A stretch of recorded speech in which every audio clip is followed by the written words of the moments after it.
In this episode, we look at intuitive color theory. We look at the meaning of certain colors, the psychology behind this, and how these colors could be affecting you in ways you don't even realize. Let's talk about what intuition really is. Let's look at all the places intuition and ego show up in your life. Let's share honestly. Let's do the research. I'm Jamie Hayhurst. I'm Heather Wood. This is the Intuitive Girls Guide. Hey, Jay. Hey. We're going to talk about intuitive color psychology today. Ooh. It sounds so trippy, and it's really not. Yeah. It's one of those ones where we're like, you always say like science meets the intuition. Correct. They overlap. Exactly. I see like people in the field of psychology use this all the time. People in marketing use this all the time. And I think it's really funny because it's intuition, Sure do. but they're just calling it something else. Yeah, they're like, oh, it's so scientific. Right. You might also hear this called color theory. Mm-hmm. Same thing, although color theory like includes a lot of other elements as well. You can use color theory when like you're combining colors in a painting or on your walls. Right. So like it goes beyond that. Mm-hmm. Now, what we're really talking about here, Jay Hay, is that colors elicit a response. Mm-hmm. Okay. So they have some sort of meaning. They definitely affect human behavior. They affect emotions and they affect energy. That's what we're talking about. Yes. Okay. Now, if you're like, this is so silly, which if you're listening to the podcast, you're not thinking this, but you're telling somebody about it and they're like, that's crazy. I would like you to know that not only do the big companies that you see out there have astrologists on their payroll.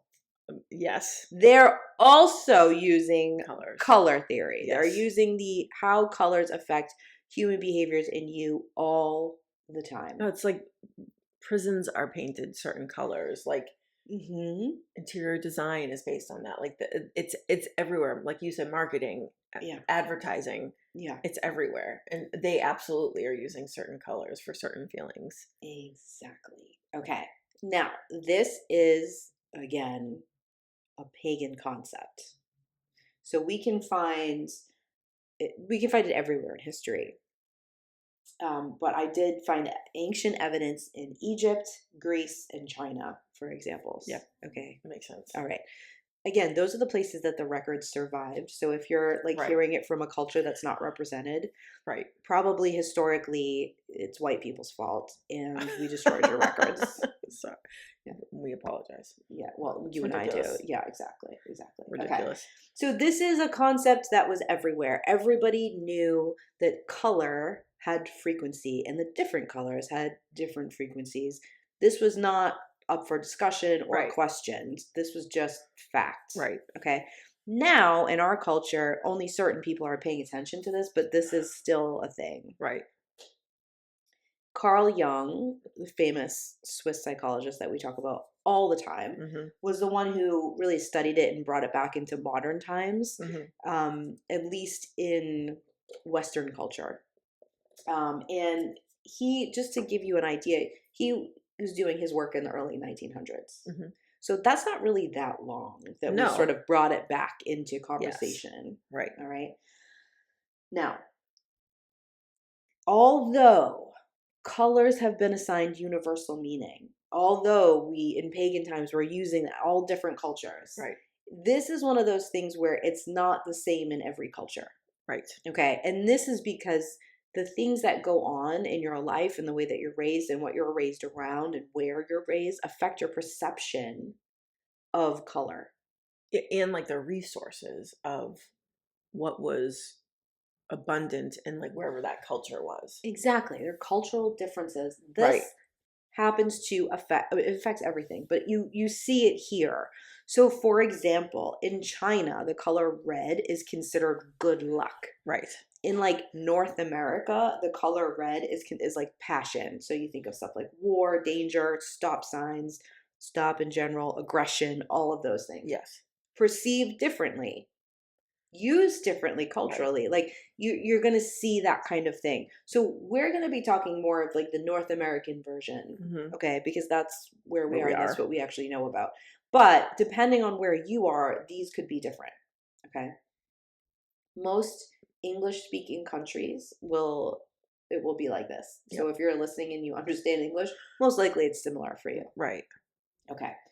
Now I want to give you a little list of the colors and their meanings. Okay. And I want you to tell me if any of them don't make sense to you. Okay. Okay. So the first one is red. Red represents passion, confidence, energy, rage, and danger. Yep.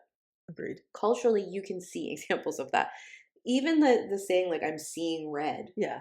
Means like I'm really worked up, I'm angry. Yeah. So or like the anger guy in Inside Out. He's red. He's red. Yeah. Okay. Color theory, bitches. Yeah. All right. Purple, royalty, wisdom, bravery, spirituality, and uniqueness. Right. Okay. But like that's what I meant about like the abundance and the resources is that if you had, say, hundreds of years ago and you had enough money to dye clothing to be purple, it's because you were rich. Yeah. And so it signifies wealth because of that. Exactly. Right. Exactly right. But you might have been in an area where purple was easy to dye because there was all these, I'm just making something berries up right now. There's all these berries right there that made stuff purple. Right. But then, you might live in another area and like you can't get purple unless you have it imported and pay a lot of money and know people. And then that made that royal. So that's what that is. Exactly. It's like when people, I mean, rightfully so, make fun of like white people like myself because we can't handle a lot of spices. It's because the places that we were, like our ancestors were raised and where we were eating didn't have those spices. Correct. So we don't have the receptors for them. Right. Again, I'm not asking you not to make fun of us for that. Oh, no. It's valid. I'll make fun of myself. But do you know what I mean? Like there's a reason for these things. Yes. Okay. Agreed. All right. Blue, conservative, stable, calm, reliable, sad, aloof. Yeah. I just want to point out while we're here about like the political colors. I was going to say conservative. They mean a different conservative.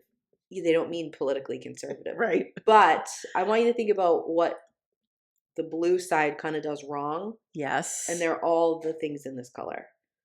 And what the red side does wrong and what it symbolizes. Right. Okay. Yes. I'm going to leave that because it could be a 20-minute conversation, but like think about what we would say about that. Okay. Got it. All right. Green. Fresh, natural, fertile, abundant, peaceful. Again, you're looking outside.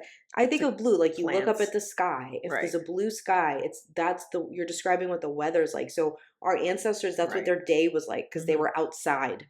Right. Okay. Green, if there's a lot of green around, then there's a lot of abundance. You probably aren't struggling for food. Like, you know what I mean? Yes. These come from real things, like you were saying before. Yellow is happy, optimistic, friendly, energy, also caution. Sun. Right. Orange, creativity, confidence, excitement, happiness. Yeah. Okay. Sure. I mean, I kind of think of the sun. Yeah. Yellow and orange both. Yeah, exactly. Brown, warm, earthy, reliable, stable, approachable. Yep. I mean, it literally says earthy. Right. Grounded. Like earth. Like those are all grounded traits. Right. Yeah. Okay. Black, power, sophistication, mystery, evil, and death. I think all that works. Yeah. Do I actually think a color is evil? No, I think that's the one that tripped me up a little bit, but yeah. But when you think of a TV show and you think of what the villain's wearing and you think about what the good guys wear, it's like the one in white is the, holy, kind one, and the one in black is evil and mean. Yeah. I don't think it's so much anymore, but it certainly used to be. Yeah. So you can see that. Gray is neutrality, balance, calm, sadness, and boredom. Okay, I can see all those things. White is purity, cleanliness, like we said before, purity, cleanliness, simplicity, and neutrality. Yeah. Yep. Pink is romance, femininity, compassion, and sweetness. Yeah. All right. Now, it's a combo of sort of cultural and environmental things that have created this. So keep that in mind. Right. Okay. Like we said before, colors have frequency, and that frequency is not just based on the color. That's why something like gray can be both calm and sadness. Yes. Because it depends on the hue. It depends on the energy it's interacting with. It depends on all these other things as well. Right. Okay. The room that you're in, the color that you either choose to paint it or that you enter and is painted a certain way is affecting you a lot more than you think. Now, I am someone, I mean, this wall is green. We'll talk about that in a minute. But in my home, most of my walls are gray. And I think I'm considered an elder millennial, which is like a very millennial thing. Millennial gray, they call it now. Yes. But what I will tell you is I am someone who I have a lot going on in my mind. I'm reading a lot of energy. There's 1,000 pathways. There's 1,000,000 tabs open at a time in my brain. So what I'm drawn to having on the walls is like calm, peace. Because like I'm going to add all the color. Right. But also not to nitpick, but the grays in your house are not probably what people are thinking. Oh, like, okay. Yeah. They're probably envisioning like a lighter. Oh, yeah. They're like a millennial gray. Yeah. Like you have very deep, almost kind of like matte grays in your house. And like they're actually very warm grays. They're lean towards like a charcoal, if anything. Yeah. Okay. And then you have like purples, like deep, muted purples that go with them. Like, so it's very you. It is a stable calming, but it's like a container. It's like a cozy container. Yes, exactly. So when I walk into someone's house and there's lots of color, I think that's what they're trying to add. Yes. I'm trying to add calm because I am a lot. Yes. Okay. But it's not always like in like different rooms. Like you might like in my bedroom, for example, is painted blue, which is like very calm and peaceful. I'm adding that to that room, but I'm not adding that to my kitchen. Right. Okay. Yes. You have like the coolest wallpaper ever that you just added to your kitchen. One wall in your kitchen. Yeah, one wall. Yeah. Which is there's like a lot of pattern. You're adding stuff to it, but you haven't added that to your entire house. It's like when I walk into my kitchen, I'm adding a little pizzazz. Like that makes sense. Yes. If you are not thinking about that and you just whatever, someone else painted it, you didn't repaint, or like all of a sudden you just like this paint isn't working for me anymore. It's because the color isn't reflecting what you need it to. That's what's happening in my house now. Like I'm changing. I can feel myself changing the vibe of the downstairs, and I'm like, oh, interesting. Yeah, I can feel it. It's funny how that's sort of aligned with one of your children going off to college and like your life changing and like getting a new job and like, oh, all of a sudden my house is changing too. Exactly. Weird. Except it's not weird. It makes total sense. Right, exactly. Why that would happen. Yep. And then like why you do certain things in certain rooms. You probably didn't even think it out, but you did it there for a certain reason. Right. Okay. Even our podcast wall, I painted this deep green. Yeah. Okay. This is kind of like the rich sort of colors that you're talking about that I'm like drawn to. Yeah. But it's also green, which is abundance. Yep. Yeah, I love that green. I also find green to be very grounding. Right. And you know I like the grounding. You too. Okay. I just want to add to this that if you are trying to be creative, it doesn't necessarily mean you need to be in a room filled with orange. No. I just want to don't be that literal about it. Yeah. Okay. No, might actually be the opposite. Yeah. Listen, if I'm having trouble being creative, I might move my environment. But if I was in a room that was super orange, that would actually take away from something for me. Correct. Maybe for you that's different, but it isn't just isn't that surface. It's not that literal. It's not that literal. It can be, but it's not always. Yeah, you have to see how it applies to you. Yes. Now, maybe looking at an orange sticky note or putting some orange flowers in the room and looking at that and bringing in that vibration or whatever. Yep. Yeah, cool. Yep. But it's not so much I have to dress head to toe in orange because I'm going to try to be creative today. It's not quite like that. Right, because also what you're creating might not be that energetic, or you might be talking about grief or processing something heavier, and orange might not work with that. Exactly. Okay. I have always had a problem with a question. Well, probably a lot of them. Yeah, I've always had a problem with a lot of different questions. One of them is, what's your favorite color? Oh, I know. Okay. Now, I think a sort of as what we suspect to be an autism brain that's in my head. I think it's pretty solidly proven, but whatever. That's too general. I don't understand what you mean. Favorite on a wall, favorite outside, favorite to eat, to wear, favorite at night, favorite during the day, favorite to wear. What are you talking about? Right. Favorite hair color? What? Right. That's hard for me. I've never been good at that question. Yep. What happens when someone asks you that question out of curiosity? I mean, I have a general color that I like that I lean towards, but it's also changed over the past like 5 or so years. Like it's not my same like go-to favorite color. Yeah, like you're supposed to have like one favorite color your whole life. Yeah, no, it changes. Yeah, it's super weird. Yeah. I also went through a period of time. This is so patriarchal bullshit. Oh, it's crazy. Cool. Where I refused to wear the color pink. Oh, because I didn't want to be like seen as like liking pink. You were like rebelling against the expectation. Yeah, but in turn, feeding right into the patriarchal concept that those things are silly or bad. Right. Thanks to the Barbie movie, though, we have now been able to embrace the pink again. Call back the pink, baby. Yeah. But just saying, like, you go through these different versions, but they mean something, and it's color based. Yes. But going back to your favorite color, I just picked a color to say. Oh. And it wasn't true, but I noticed most people would say that color and they'd get the least argument, or people would just be like, okay, I'll let that slide. So I was always doing like a human behavior experiment as a little kid. And I noticed when people said yellow, most people were like, oh yeah, I love yellow. Even if it wasn't their favorite color, they weren't like, yellow's your favorite color. So I would say yellow. You're just trying to people please. Yeah. Well, I was just trying to get away with not being weird. Got it. I was trying to. Yeah, and yellow works for like a cute little blonde girl. Like, and I do like yellow. Right, at one point, my room was yellow. Like I do actually like yellow. But favorite color? I don't understand. That doesn't make any sense to me.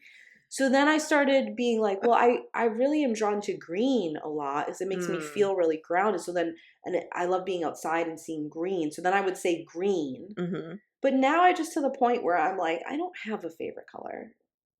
I love all the colors.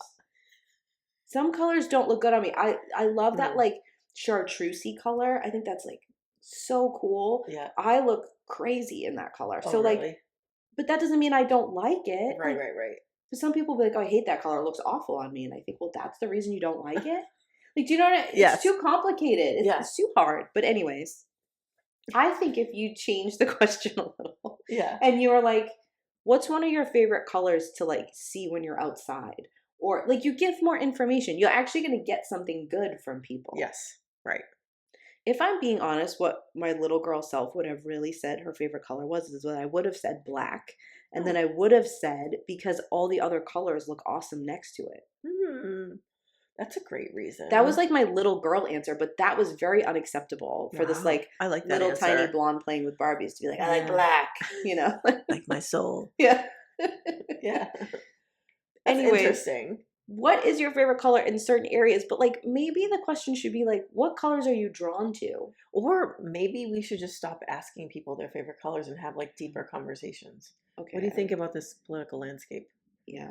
Or you could be like, what color are you drawn to when I talk about politics? And then you watch what they pick and you read something about them. Exactly. Maybe that's just me. Right. Can I say something else that's wildly off topic about this? Something that I've noticed when it comes to like things being favorite or top is that women are asked this a lot more than men. Oh, absolutely. People don't ask men their favorite color. No, but also you don't ask men who their best friend is, but you ask women all the time who their best friend is. Why do you have to have a bet? I mean, honestly, you're my best friend, Jamie. But like, why are you designated someone your best friend? And why are you asking someone about it? And like, I'm going to hurt someone's feelings if I answer. I mean, yeah. Not me personally, because everybody knows you're my best friend. But do you know what I'm saying? Yeah. Like in general. Yes, agreed. So what I'm saying is that all these other friends are subpar in comparison. And you're like pitting women against each other. Interesting. Yes, but also like, oh, what's your favorite thing to do at work? You don't ask a man that. No, you don't ask men that. I would like every woman listening to this podcast right now to go ask a man what their favorite color is. See what happens. So what's your favorite? I'm gonna. Okay. What's your favorite color? we'll go ask my husband when we're done recording. Buddy the Elf asks that. That's true. Buddy the Elf, what's your favorite color? I mean, but he also is awesome. Like really rude to a very short in stature man. So I'm not sure. Well, he wasn't doing that on purpose. We're having like a real discussion about the character. I'll defend Buddy the Elf. Of Buddy the Elf. Okay. What I think we need to be shifting this to is like, what are you drawn to? And I know people don't like to say that because that's an intuitive question, But like in different areas of life, like, oh, I noticed when you go to work, Jamie, you tend to wear a lot of browns. Why do you think that is? Mm. Have you noticed that? And do you have any answer to that question? Is this a real question? Yeah. Yeah, no, I was actually going to say that I wear a ton of neutrals. Mm-hmm. I think because honestly, I think for my ADHD, it's easier to Mm-hmm. match. Like I Yeah. can just, everything sort of Yeah. goes if they're mostly neutrals. But Mm-hmm. my daughter Uh-huh. did that color thing that Oh, like the like seasons, analysis? Yeah, the yeah. seasons on me. And I'm like, forgive me, Emma, I don't remember. It's like a bright spring or something. Oh, And so okay. I'm supposed to be wearing like More like jewel pastel. tone. No, Oh, jewel jewel tone. Oh, tones. you do look really good in jewel Exactly. tones. When I wear jewel tones, everyone compliments me when I wear that green sweater. You're always like, there's the Yes. sweater. Or I have like Yes. a super bright turquoise turtleneck I wear, and people Yes. are like, I love that sweater, Jamie. It looks incredible. Like outlandish compliments, which I'll receive Yeah, yeah. listening to our former episodes Yes, about receiving right? compliments. But like, I was going to say that like sometimes the colors that work best for you or make you feel a certain way, Yeah. they're not always the same, or they're not always perceived the way you're feeling in them. It doesn't always line up. Right. Yeah, The neutrals exactly. I feel better in because I feel like I can mix and match them. Yeah. And like dress them up with like a blazer or whatever. And yeah. Do you know what I mean? Yes, yes, I agree. There are also, like, if you look at the color brown, which is just the example, it's like approachable, reliable, stable, which is things you want to be perceived as at work. And that's how people perceive me at work. Yeah, right. So you're feeding subconsciously right? feeding that. Yes, I am. But also, what I know about you is that you don't want everyone at work to be dying over how good you look in your jewel tone sweater. No. You maybe if you went out to dinner or you went, like, you would be more comfortable with that. You'll take the compliment, I know, absolutely. but like you're not purposely being like, you oh know no, what, I I'm want not at trying work to today. Like, oh no, I'm not people trying to like stand out. Fucking dazzled by my sweater. Yeah, right, exactly. Yeah. No. So I think like all of that plays a part. Yeah. But like then it's like, oh, but interesting. Personally, I tend to wear black more when I go out into the world, and at home I'm wearing like pink sweatpants, and I'm like, interesting that I'm being more colorful here, and then I'm being like a little bit more mysterious out there, like in the world. Interesting. It's just things to know. And you can also, I mean, and this is where sort of intuition in this whole thing comes into play, is that like you're talking about color theory, but then you can also start throwing some astrology in, and like there's a whole genre on like TikTok and social media about like dressing for your rising sign or doing like your rising like sign your makeup, your Venus sign too. You've talked about that in episodes, but like I just saw one about like Scorpio rising makeup, and I was like, oh, absolutely not. Like I would never wear that. Is it like a lot? It's a lot. It's like cat eye, like eyeliner. You look good with a cat eye. So can you try it sometime? Maybe. Okay.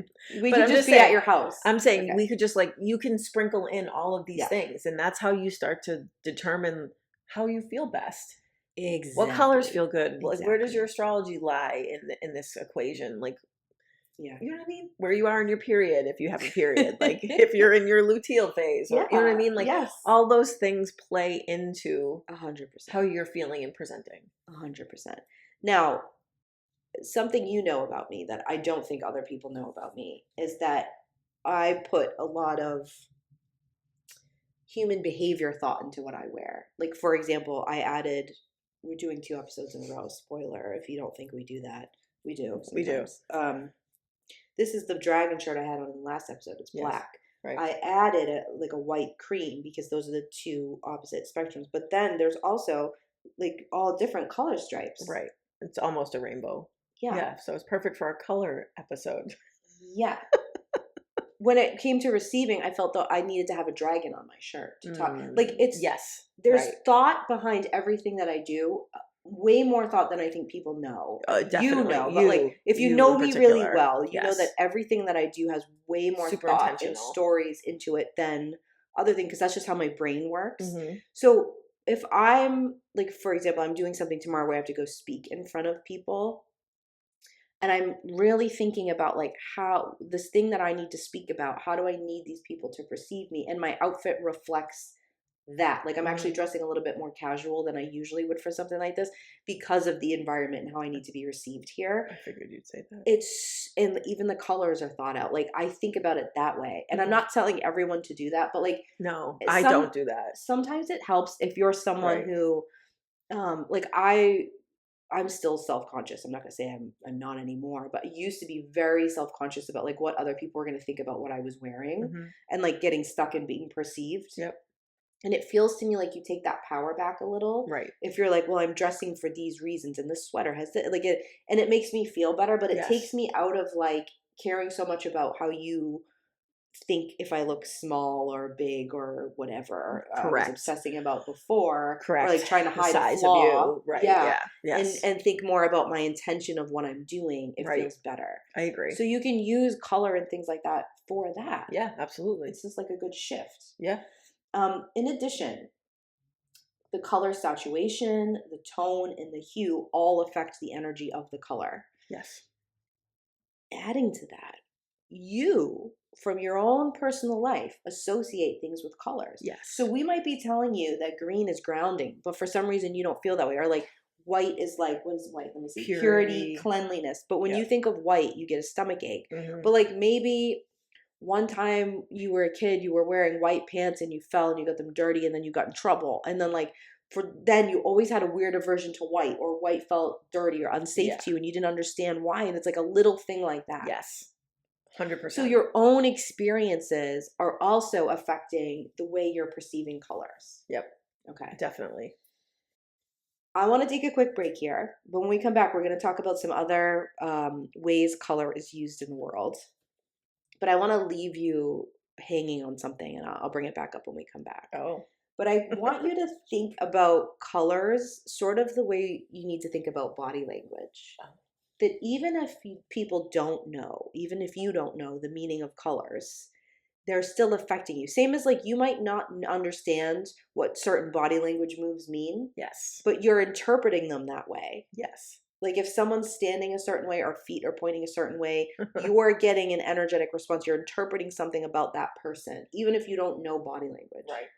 Same with colors. So it's all good to know. The colors you're wearing, the colors other people are wearing, the colors in a room, the colors in your logo, the colors, whatever that you're using, the color of your hair is all being perceived a certain way by people. That's interesting. Whether you know it or not. So if like you are wearing black every day to work and people keep saying they're intimidated by you, you might just consider switching that up. Maybe not. Maybe you want them to be intimidated. Well, right, I don't care. But like, do you know what I'm saying? Like, again, this quote that we say every time, like, you might not be into color theory, but it's into you. Okay. All right. Let's take a quick break. We'll be right back after this short break.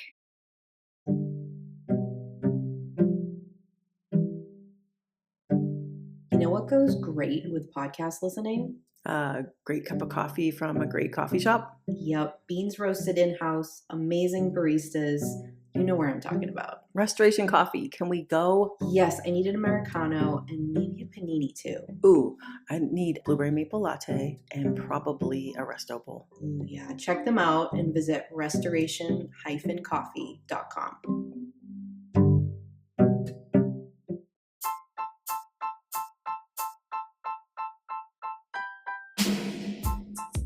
Let's talk about what we're obsessed with this week. All right, Heather.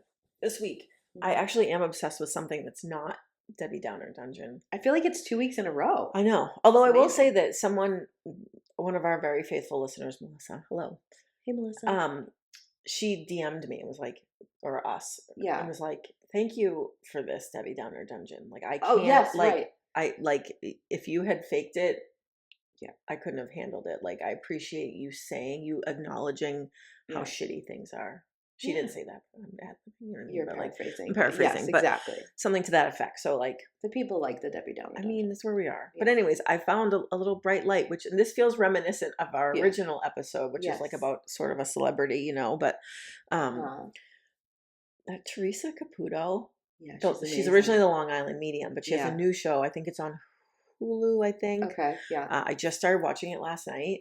She's so talented. Oh my God, I love her. I do too. She's so authentically herself. Truly. And there's something about her, like that Italian, like my in-laws are Italian. Yes. Like there's something about an Italian woman that makes you feel so like loved. Special. Yeah. Yeah. Like the way she talks, Yes. I'm like, oh, I love her. her show is so cool, and like it Yeah. really felt like I told you, Yeah. I was watching a Handmaid's Tale. You picked the literal Fucking worst time. timing to finally start the show. Can we also tell the people that like the reason it takes you so long to watch shows that are good? It's because I have demand avoidance Yeah. for my ADHD, and like if you tell me I have to watch Oh, something, you not should you, watch. but No, like, no, in general. if someone's like, oh, this new show everyone's watching, I'm literally like, oh, I'll watch that in 5 years. Like, I'll never watch it. I've I'll watch not it when watched everyone Game of thinks Thrones. it's uncool. I know, and that's such a good show. I I didn't know. watch Game of Thrones until way later either, but yeah. But so I tried to watch Handmaid's Tale, and Yeah. it was terrifying. It's like just- it's so too well it's done. too well Yeah, done. It's yeah. so close to what's actually happening now Yeah. that I was like, Yeah. oh my! I got to the third episode, and I was Yeah. like, oh, I Yeah. can't do this. So then I switched to her new show. It's such a leap. It is. I was so literally different. looking for like the opposite You needed energy. comfort. Yeah, yeah. And I love her, and Yeah. she's clear. I don't care about her hair, whatever. That's her. Again, she's authentically being herself. That's what she likes. You know how many Exactly. people give her shit about it and she does it anyways? And I love love it. a statement like that. Like Yeah. I'm gonna give you something to not like about me, Yes. and see how this plays out. Like exactly. it feels very intentional, and I'm here for it. But Also, like, just a side note, if somebody it's their hair on their head, yeah, they feel good with that hair. right. Why the hell does anybody else Care feel like about they it. have a right to say something or care that like, so what? That's not what you would pick. Well, that's like one of those things. It's like if that's making me that mad, this is about me. This is Like, 100% about me. If I'm yeah. that mad about something on someone else's Yeah. body or the way someone's body looks, Yeah. it doesn't have anything to do with them. My only comment is that I'm jealous that she can get so much volume in her hair. Oh yeah. I mean, Oh, she's got it. incredible. Yeah. No, she crushes it. She crushes But it, she yeah. is so talented. I know. She's such an listen, I'm surrounded by mediums. Listen, there are Linda. mediums. Yeah. Like you can talk to the dead people. There lots of people in my life can do that. I've had readings before. Yeah. But like when I see her give readings, I'm like, oh my god, I want to read. But her. also, Oh when my we God, go get tell readings, me nobody about picks my us. dead dad. Nobody. Never. We never get picked. No. I don't want to sound like a pick me. No, but in that this situation, area, please please pick me, pick me. Maureen Hancock. I've been to Maureen Hancock Yeah, shows, and I'm like, oh my me god, too. please pick me. And she literally picked my husband I know. and talked all about his dead people, and I was like, oh, yes, my dead people don't want to talk to me. My dead people must hate me. Yeah, exactly. Same. I've actually had explained to me actually by Maureen Hancock that it's Mhm. like people who are very dialed in. It's Right. much harder to like get messages for them. Yes. I understand that. It makes sense. I don't like it. But It's a true. bummer. Yeah. But Teresa, if you're listening, Oh my god. we would love readings. Oh, or even just to chat, just come on the show and talk to us about Yeah. being a medium. Like, Okay, she's but I also clearly want her so- to give us a reading. Well, hopefully, I was gonna say, hopefully, while Oh, we're you were talking trying about to be that, my nice dad would without be the like, pressure. "Hey, talk to my daughter. Tell her I love her and miss her." I know, Heather, that Yeah. is the message. I just channeled it myself. Yeah, I I know. But get it's it. different. It's different to have somebody do it for you and to experience is. that whole thing. Especially someone like her, because then after she then gives you like the Italian mom hug. Like every Mhm. time they stand up from the table, and I'm like, oh, she because loves them. she does it. I feel this way a little bit about what's his name, Tyler Henry. Oh yes, When they're doing it, they're not only are they doing this like amazing thing, hmm and thank you for saying I can do it, but I'm not like a medium like those people. Well. But yeah, anyways. But like they're doing this thing, but they're also being very in tune and compassionate to the person who's there listening. definitely. And I think that using both of those skills at the same time is so difficult. And like I don't think people realize how much that must take from them to do. Agreed. And I know that like it's a show, and I do think that like you know, Yes. it's a TV show. Some Yeah. of them are her doing actual readings, but some of her are like in the first episode, she goes to like a yoga class with her daughter. Like Some of obviously, that's set up. Yeah. everyone, like you've Right. said in other episodes, Yeah. everyone has to sign a release. Yeah, Like, yeah. like all Right. of that. It's staged, right? Yeah. I don't think the readings are staged, Agreed. but like the scenario, No one is stumbles staged. in and just gives a reading. to Right, like there's somebody. Yeah. lighting there, there's cameras there, Right, like right. it's so. But you can see her, Yeah. like when we talk about like the energetic load of doing intuitive work. Oh yeah. You can watch her handling those people with such care. Yeah. And like this one girl in this episode, I was like, why did she sign up for this? Like, she was clearly so traumatized by what happened that she couldn't even talk. I was like, you need a friend sitting next to you, first of all. And like, she wasn't, it was completely overwhelming. And you could see Teresa just gently, and you could, I was watching her, like, she was formulating, she was like doing the reading and then like managing her words and her delivery. Like, so much work. I don't think people understand. I don't think much they do that either. Takes to do just one of those things for somebody. Agreed. And to do them both and to do it as sincerely as Teresa does is amazing. Yeah, no, she's awesome. So if you also, because we do talk about like, don't pretend everything's fine, but you also have to take care of yourself. So Handmaid's Tale might not be the best choice right now. If you're looking for a feel good show, may we recommend give this a one? shot? Yes, exactly. Okay, Jay.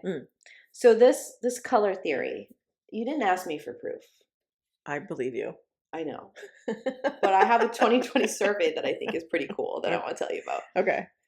So this survey was done from people in 30 different countries. Oh.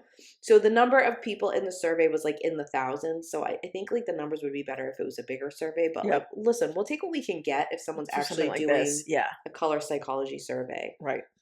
I want you to see how high these percentages are of what people associated with colors. Okay. Okay.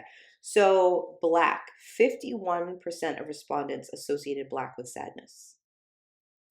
Huh. White, 43 associated white with relief. Now, I want you to also picture that they're also associating with other things. Yes. But this is the big percentages where everyone's selecting this. Got it. So if I'm feeling sad, the color that I'm going to pull in is black. Okay. All right. I also think it's interesting because black is an absorber. Yes. Okay, so you're picturing the color. It's just intuitively you know what you need all the time is my point. Okay, anyways. Agreed. White, 43% of people associated white with relief. Mm-hmm. Red, 68% associated red with love. Okay. 35% linked blue to feelings of relief. Blue and white. Interesting. Okay. 39% of people linked green to contentment. Okay. 52% felt that yellow means joy. 25% reported that they associated purple with pleasure. 36% linked brown to disgust. 44% associated orange with joy, and 50% linked pink with love. Wow. Those are high percentages. Those are, For like, there's a lot of things to choose from. They're all choosing these things. Yes, and they're different countries, so we're looking at different cultures. Different people, right? I think that's fascinating. I think it's significant. Yeah. I also found in an article, the publisher was very well, very well mined, that one. Yep. They put out a thing that said white colored pills are associated with greater pain relief, while red pills are associated with having greater stimulant properties. Really? Just the color of the outside of the pill, that has no effect. If it's white or if it's red, it's associated with that. So it's a bit of a placebo effect. So if you had out the pills, if I had a white pill out and a red pill out, and I was like, which one do you want for pain? You would be drawn to the white one. If I said, which one do you want for a stimulant? You'd be drawn to the red one, simply based on the color. Because white, remember, white's relief. Yeah. Okay. Like, isn't that interesting? And red like if you think about stimulant. like a Tylenol or something, those are white, right? Interesting. It's very interesting. Okay. Yeah. Red causes people to react with greater speed and force, something that might be helpful during athletic activities, according to researchers. Wow. Black uniformed players are more likely to receive penalties in competitive sporting events. You can't say that the color stuff isn't real. No, absolutely not. It's the same as body language. Yes. You know what I mean? Like, you're perceiving it. It's into you. Right. Just pay attention. You. Okay. Yes. A WebMD article that I found talked about how red is stimulating and increases appetite. This is WebMD. Mm-hmm. This is like as far away from intuitive things as you can talk about is Right. WebMD. Yeah. If you said intuition on Correct. WebMD, they would be like, you need like A psychotic psych. help. Right. Yeah. Yeah. Okay. Stimulating and increasing appetite. Orange improves mood and thyroid function. WebMD, guys. Yeah. Yellow increases concentration and possibly treats arthritis. Green, a calming color, may promote healthy metabolism. It does. They just have to say may. Right. Okay. Blue suppresses appetites and treats migraine pain. Wow. Indigo purportedly promotes mental health. Violet helps with medication and potentially endocrine issues. Wow. Okay. That's frequency. And if you're like, why, how did WebMD make this leap? May I introduce Chinese medicine into the exactly. chat? Right. Exactly. Eastern medicine. Yes. Yeah. Okay. So Chinese medicine, blue and green, is associated with the gallbladder and liver and is on the axis of water and fire. It's in between those two things. Now, so what they would do is if they wanted to stimulate those parts of your body, or what they would say is like chi flowing to those parts of your body, they would use the colors blue and green. Got it. Okay. Red would be for the heart and small intestines. It's associated with the element fire. Yellow, spleen, pancreas, stomach, associated with earth. Gray, lungs, large intestines, associated with metal. Black, kidney, bladder, associated with water. Got it. This is a lot older than anything WebMD's come up with. It's just the same thing. Yeah. It's like it slowly ekes back. It's like a big circle. You know your favorite thing to talk about, time?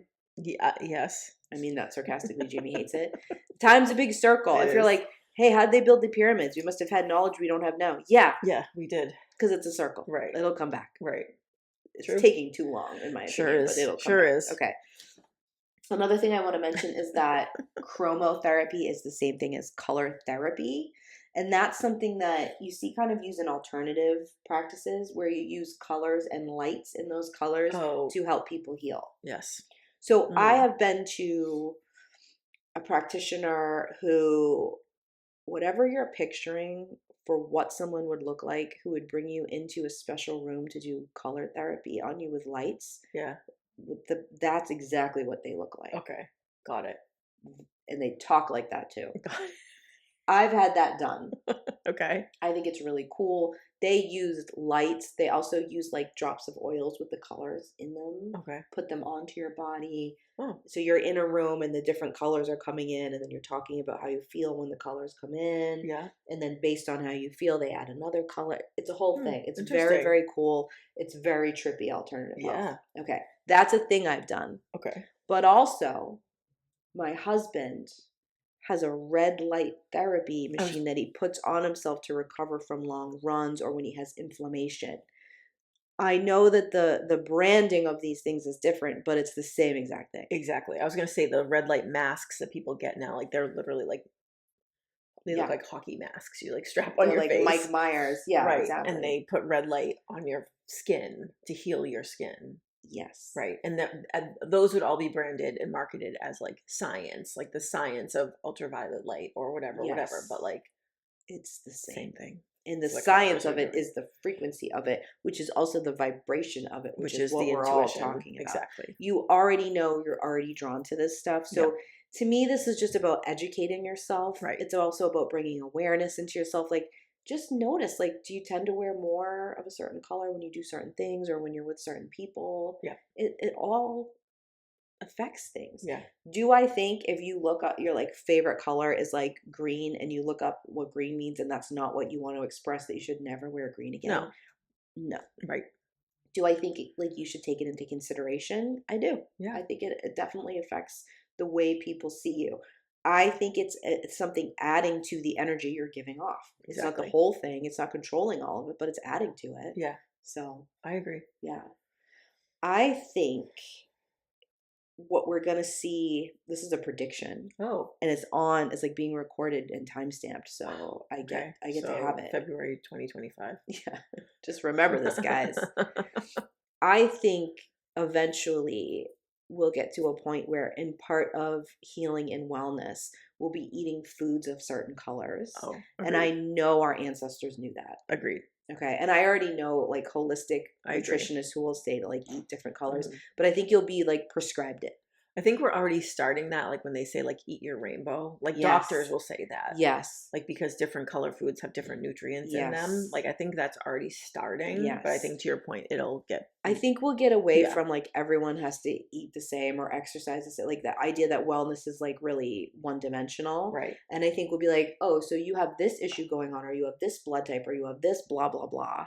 So, you know, if you're feeling like this, you need to eat more red. Or if you're feeling like this, you need to eat more green or blue or what, you know, fill it in. And I think it will become something that is more knowledge we have again. Right. I see it coming, and I think that is color therapy. It's not just being in the room with that trippy lady asking me how I feel and adjusting the colors.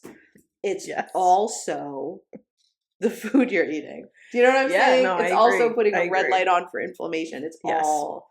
It's all the same. It's just sort of the way it's being packaged. Agreed. But it's all the same thing. I need the color of coffee in my system right now. So what do you say we go do that? Let's do it.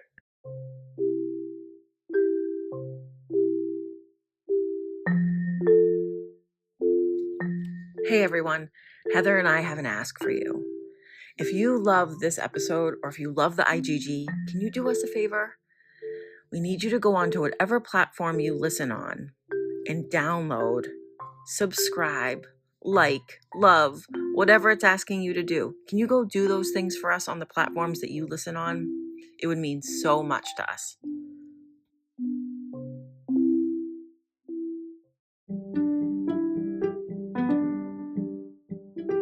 Thanks for listening to our episode. For a way to get in touch with us, please visit our website, intuitivegirlsguide.com. We love hearing your feedback on our episodes.